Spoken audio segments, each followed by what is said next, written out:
Shooting সেটে দগ্ধ হয়েছেন চিত্রনায়ক আরিফিন শুভ। ঢাকার বাইরে নিভৃত লোকেশনে চলছে মালিক সিনেমার শুটিং, যেখানে জনপ্রিয় এই নায়ক অ্যাকশন দৃশ্যের শুট করতে যেয়ে আহত হয়েছেন।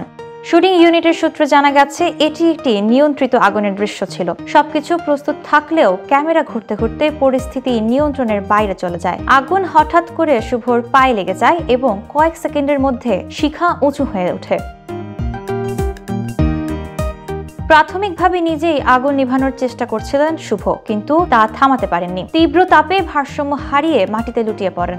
তখন ইউনিটের সদস্যরা এগিয়ে এসে আগুন নেভান। দগ্ধ চিহ্ন থাকা সত্ত্বেও দুর্ঘটনার পর তিনি পিছু হটেননি। প্রাথমিক চিকিৎসা নিয়ে ক্যামেরার সামনে দাঁড়িয়ে সেদিনের সমস্ত শুট শেষ করেন আরিফিন শুভ। বর্তমানে পায়ে ক্ষত নিয়ে নিয়মিত শুটিং চালিয়ে যাচ্ছেন তিনি। পরিচালক সাইফ চন্দন আনুষ্ঠানিক মন্তব্য করতে চাননি, তবে শুটিং ইউনিটের অন্যান্য সূত্র জানিয়েছে নিরাপত্তা ব্যবস্থা যথাযথ ছিল এবং দুর্ঘটনা শুধুমাত্র অ্যাকশন দৃশ্যের প্রকৃতির কারণে ঘটেছে।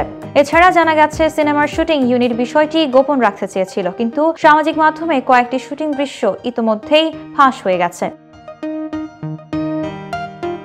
মালিক সিনেমার চিত্রনাট্য লিখেছেন সিদ্দিক আহমেদ। শুটিং চলাকালীন ঘটে যাওয়া এবং এই ঘটনা প্রমাণ করে যে সিনেমার জন্য নায়করা কতটা ঝুঁকি নিয়ে কাজ করেন। নিয়ন্ত্রিত সত্ত্বেও হওয়া এবং তারপরও শুটিং শেষ করা শুভর পেশাদারিত্ব এবং দৃঢ়তা প্রকাশ করেছেন। দর্শকরা এখন সিনেমার মুক্তির অপেক্ষায়।